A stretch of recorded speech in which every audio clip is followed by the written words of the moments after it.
Boost your photography sales, the expert strategies for portrait photographers. Because when we're talking about photography sales, it's not just about the images we take, it's how we do it. So here's a few tips and ideas. And the start part is, did you know that 55% of communication is non-verbal, as in your images, how you present yourself, your websites, your social medias, your Instagrams, and the key for boosting your sales is all about getting those elements together and not being a salesy salesperson because no one likes that.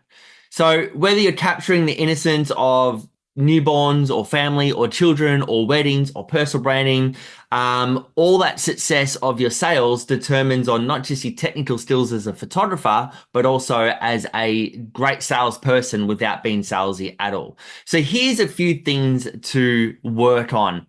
The power of client education in photography. Now, anyone that's been a photographer for long enough will know that it's not just about taking pretty photos, that it's important to educate your clients throughout the whole photography experience. Because when your clients understand the value of what you're offering, they're more likely to invest in your services. But beyond that, education of those clients create happy clients, and then those happy clients become your best marketers. So how do we go about getting your clients educated? One of the things that I love doing and my favorite technique is the studio tour or the welcome video. This is a beautifully produced video that explains a process showcasing the experiences of a client from start to finish and answering the common questions throughout it. It's like a mini website within a minute or two. It kind of, if they watch this, they understand the entire process without you having to explain it to people. It also sets the expectations of what we do as photographers and what they do as clients. And it just shows an amazing process. All right. Instead of pushing products on your clients, as much as everyone knows I love products, it's about creating that sense of where would you love to display them in your home and giving them the right product to suit the right home. Now, the thing is with that, you can't give them the right product to suit the right home unless your images suit the style of product to suit the home, to suit the color, to suit the design. So our house, as you could tell with my shirt, is very it is very kind of pastely blues, greens, sorry, blues, purples, pinks, pastel colors. So in my home, if I put something like red or green, it's going to go totally against everything that we have as a Vin Shui kind of scenario. So it's really important to shoot with intent. So we know the exact images that needs to suit the products, what you want to sell, and what's going to go into their home. Because we all know that running a successful business is not just about taking pretty pictures, it's creating images that sell. So, how do you plan to shoot around the product offering? It's all about strategy. Before you even pick up the camera, make sure you sit down with the client and go through what they love to get, what is their style and design of their home, and what is the products that is going to look best in their space. Now, in terms of doing this, you do need to shoot with intent because if they want an album, you need to shoot for an album. If they want a hero piece, you need to shoot for the hero piece. If they want a gallery, if they want a portrait box, you need to shoot for those different things. So it's a balance between your creativity with being a photographer, but also being sales driven photography in the first place so that whatever we shoot is what we know that they're going to buy. A little bit of you must shoot this first for the product, but give yourself permission to shoot as creatively as you like at the end. And this is what we did with our client, with our photographers in our studio. I was like, shoot for the client, shoot for what sells, shoot for what you want to get, shoot for what the client needs, and spend the last 10 minutes of every shoot shooting for the stars. Shoot something crazy, shoot something fun, shoot something different, shoot something creative because you've got what you want to sell. Now it's time to bedazzle them and also try something new, and it keeps, as a photographer, those creative juices going as well. Now, there's a lot of talk about mastering NLP communication. Now, NLP, I forgot the word, Neuralistic programming. So NLP is just high level communication. Don't get so caught up in the scientific and part of the process. In the core of what NLP is, it is just being a high level intuitive communicator. But let's break it down. 7, 38, 55 rule of communications. So 7% is the meaning conveyed through words. 38% is through the tone of voice, and 55%, a whopping 55%, is your body language. Now, if you ever want to check if this is real, if you have a pet dog, if you have a dog in your home and you have the right expression with the right tone, with the right excitement, and you could say any word instead of saying the walkies word or the beach word or something like that, if you say spaghetti or if you say pen, or if you say whatever, glass, you'll be surprised. The dog will be like, what? What? And do the whole head tilt. So it's not about what we say, it's how we say it as well. One of the other techniques is the matching and mirroring, making sure that if you're talking fast, if they're talking fast, you're talking fast. If they're talking slow and calm, you're talking slow and calm, and you match their level of excitement. Now, also too, if they're talking really fast, you want to talk really fast, but as the conversation goes on, you want to slow them down and you want them to bring them down to your level. Similar to tricks with children, it works really, really well. So you're not mimicking the person, you're just trying to build rapport and to be like, you're getting on the same page. Okay. Then you've got different things like some people are kinesthetic, they love the way things feel, and some things are more auditory, which they love to like, the feeling is like, check out the texture of this album. Isn't it beautiful? The auditory is, can you just hear the kids laughing in the background as well? So knowing the communication styles is really important because once you pick up what they like to, in the style they like to communicate in, they'll be like, yeah, like just by looking at the photos, I can hear them laughing. Where some people are kinetic people, it's like, oh, isn't the texture and the wood on that product just beautifully? Look at, like, it feels amazing. It feels luxury and expensive. So there is lots of different things that we could do, but it's not about manipulating people. It's about connecting with them. It's almost like they give you an inch, you take a mile. You pick up on their signals and then you run with it, and you'll be surprised how much more you can sell. Now, effective closing styles. Do you know that there's 12 different closing styles? But there's 3 that we do a lot of the time. One is the assumption close. You just assume that's why they're here and you just continue on with the sale of why they want to buy. So let's design the album for you because that'll be the best option. And then after that, we'll choose your favorite wall art and put it on the wall. Assumption close.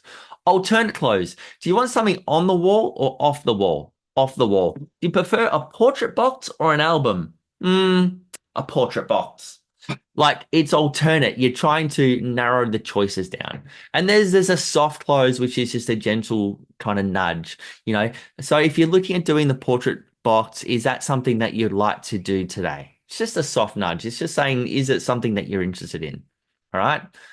Now, when you're looking at tackling objections, it's really important that you practice this. Practice it on the phone, practice it with your friends, practice things. Because when someone says it's too expensive or I don't see the value or wow, is it really that much for digital files? If you haven't practiced those things, you need to get those words out of your mouth and you need to kind of really learn how to deal with the different objections as well.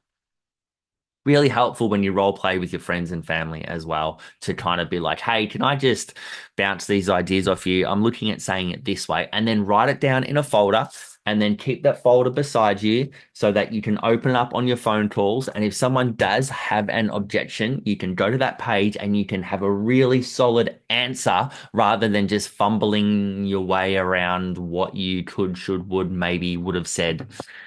All right. So that's a pretty important one. The other one was sales, crafting strategic pricing for maximum profit. Now, crafting a strategic pricing structured to boost your profits without scaring your clients away. It's an art form. It's a little bit of a balancing act. Your price should be reflective of your shooting style, whether it's high volume or a boutique approach. Like you need to make sure, because so not everyone's price list is going to suit everyone. And then you've got the difference between you've got your three packages. So the pricing psychology around three packages is that they generally choose the middle one unless you stack the top one to be such good value. That'd be a no-brainer as well. Where a la carte is like a pick and choose. When you're doing pricing psychology, even the numbers. Now, some people are a 99, a 95, a 75, a 50. To be honest, I don't get too caught up in the numbers because some like 97, I find it's weird, but I definitely wouldn't round off the numbers. Instead of being 500, make it 495. I'm a 95 guy. So anyway, um, you need to balance affordability with profitability. So your cost of goods should sit between 10 to 20% of the cost of goods, not the cost of goods and the cost of doing business, just the cost of goods. That's going to give you enough profit margin to also grow your business and then also be able to make it worth your while. You can do a minimum order if you want to. It is a little bit of a salesy process. Let's order start from. Your work should speak to volumes enough that they should just want to buy it because it's amazing and the value's there because you've sold it in a way and present it in a way that it sells itself. Then it comes down to curating a product line that sells itself, just as I was saying. Because curating a product line that sells itself is an art form where if you get it right, it's like magic. People will just come into your studio and go, I'll have one of those and one of those. Just like a lolly store. Remember back in the day, two of those, three of those, four of those, one of those. You really just want your artwork to sing for you. So just make sure you align your products with your brand and your target market. So if you're more earthy, you're more outdoors, your browns, your oats, your timbers, your textures, the leather materials, your timber boxes. That's going to like scream your style and it suits the brand as well. If you're more modern, it might be the metal prints, it might be the acrylic boxes, it might be the linen, it might be a different look and feel. So just make sure that you've got the right products to suit your branding, to suit your target market as well. And think about the type of homes that these images are going into. Black frames, white frames, timber, oak, clean lines, acrylics, metal prints, wood prints with the texture. So showcasing your products is really important and making sure that you've got the products tangible. People will not buy what they can't see. You can't sell a secret. So it's really important to showcase your products that complement your photography style and have them as display products. Just like I've got behind me now. I'm a bit of an exception because I've got all different suppliers behind me. But generally, you'll have an album, you'll have a box, then your wall art collections. People need to walk into the room and connect with something, whether it's the box or the album or the storyboard or the circle print or the acrylic or the wood prints or like they'll connect with something. And then all of a sudden, that's when the magic happens. Someone will walk in and go, I love that. I love this. Can we do one of those? And you're like, absolutely. All right. So the key to curating the product line that it sells itself and understanding the client's desires and aligning that with your artistic vision. When you do so successfully, you're not just selling the products, you're offering the clients a piece of unique artist work that's going to be like an art form in their home. All right. Final thoughts. The final thoughts is that now you're armed with some powerful strategies. You can supercharge your photography sales.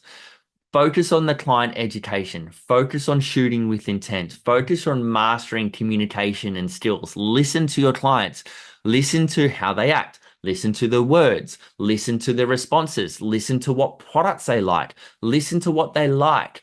Now, if you can work all these sales techniques together, you're not being a pushy salesperson, you're being an intuitive photographer that's really listening to your clients, that's going to help them to go from, I would love to get some artwork, but I don't know what, to like, oh my gosh, you read my mind. This is awesome. Use the information that you have. All right. And I can tell you now, if you can bring all these together, just implement one little step at a time. Start implementing these strategies and watch your sales grow and watch it flourish. Watch your average order soar, and you'll be surprised what people will purchase if you just offer it to them. You can't sell a secret, people. So it's important to make sure that you're listening to your clients and that you're going to be the photographer that's not only creatively awesome, but you're also going to take them through a journey to create something unique for them. Hope you enjoyed that. See you soon. Bye bye.